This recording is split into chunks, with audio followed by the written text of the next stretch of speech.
Over the course of NASCAR's storied history, there's been a multitude of races that can just transcend the sport. The Daytona 500 and the Coke 600 come to mind. This video is not about any of these kind of races, because this past weekend we had a race at the Kansas Speedway that will surely last the test of time. The Buschy McBusch Race 400. Alright, all jokes aside, this race is absolutely ridiculous and got me thinking about what other absolutely weird names have been used as titles for NASCAR races in the past. Starting off, we have to look at the race I just mentioned, the Buschy McBusch Race 400. Yeah, this wasn't the result of too many Busch beers, but instead a fan vote. Although one could argue that leaving a race name up to a fan vote is the result of too many Busch beers. Ultimately, this one was the name chosen out of all of the different applicants. At least, it was probably the most appropriate one. Well, in fitting fashion, it was Kyle Busch who brought home the victory. While weird, the strangeness of this race name can easily be matched by the 2015 edition of this race, the SpongeBob SquarePants 400.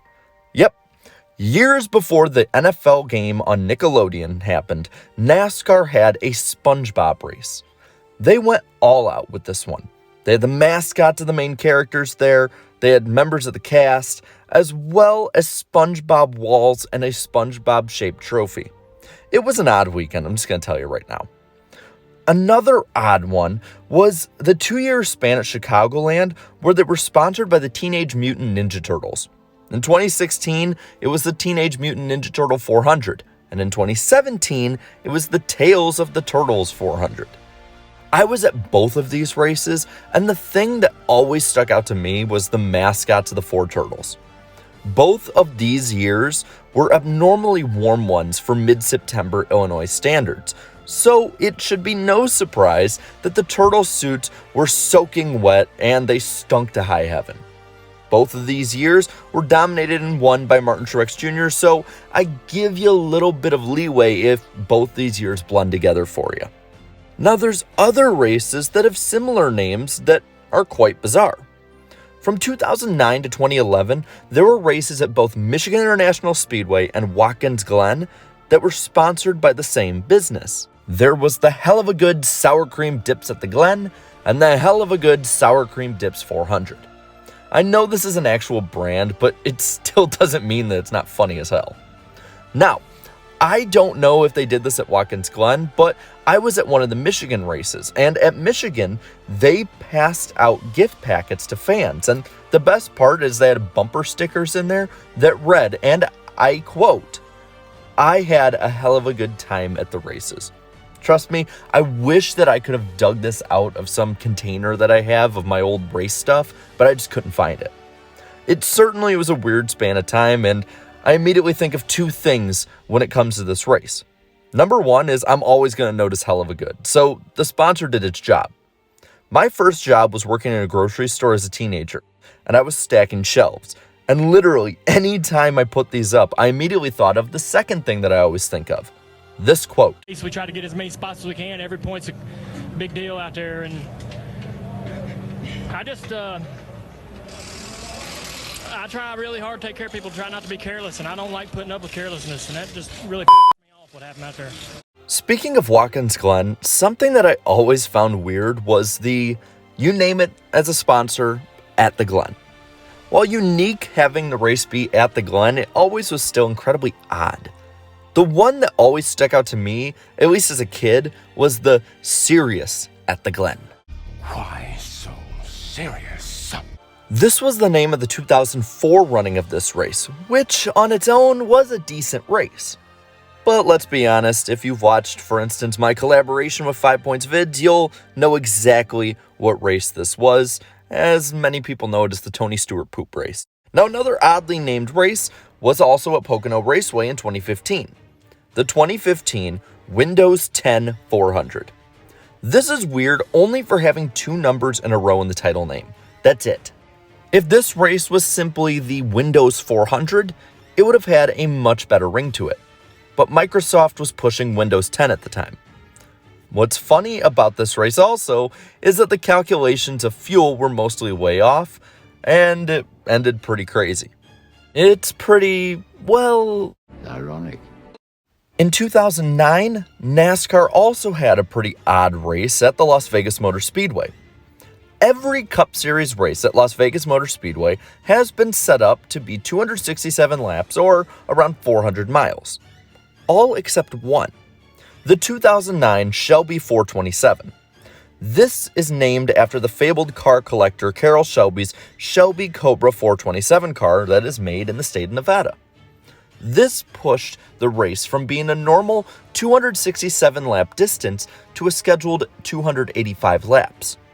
That 18 lap difference was the key difference that gave Kyle Busch enough time to run down and pass Clint Bowyer for what would be his first and so far only win at his home track and cup. Now, I'm going to lump a whole bunch of races now into one category, and that's the website named races. Like the GoBowling.com 400 or the MyAFibStory.com 400. Those are the ones that come to mind for me.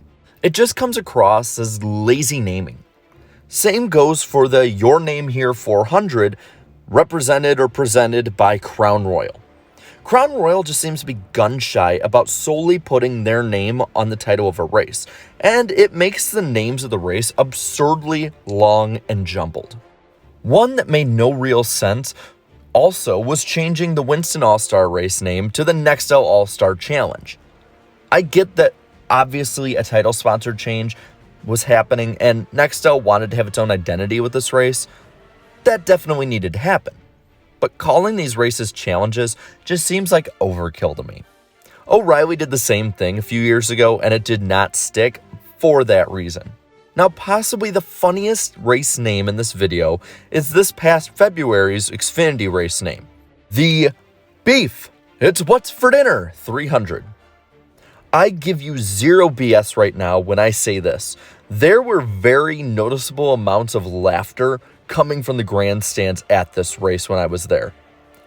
Every time it was said over the PA system, there was at least a good chunk of people laughing at it. And I think it was well warranted. I don't care if this is the brand's name or slogan or whatever. The race name is hilarious. I give every person broadcasting this race credit for not either laughing or rolling their eyes at having to say this name when they were on the air. Now, the last group of races that I want to mention on this list are races named after movies. It's not that I dislike Hollywood getting involved with NASCAR. Actually, my views are pretty opposite on that. When movies have involvement in NASCAR, there's a treasure trove of opportunity. You can have actors at the races, characters, or at least people dressed up as characters from the movies doing guest appearances at these races, and of course, badass movie paint schemes. But the titles of the movies themselves just don't really fit as a race name. One I can think of right now is the 2005 Batman Begins 400 at Michigan. Everything on its own right is great. 2005 NASCAR Nextel Cup Racing, great. The racing at Michigan, superb. Batman Begins as a film alone, also superb.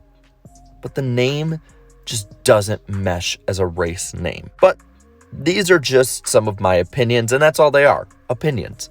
Now, it's on you. What are the weirdest names for NASCAR races that you can remember? Let me know down in the comments below. While you're at it, leave a like on this video, share this video, and subscribe to my channel for more great NASCAR content like this. And until next time, have a good one.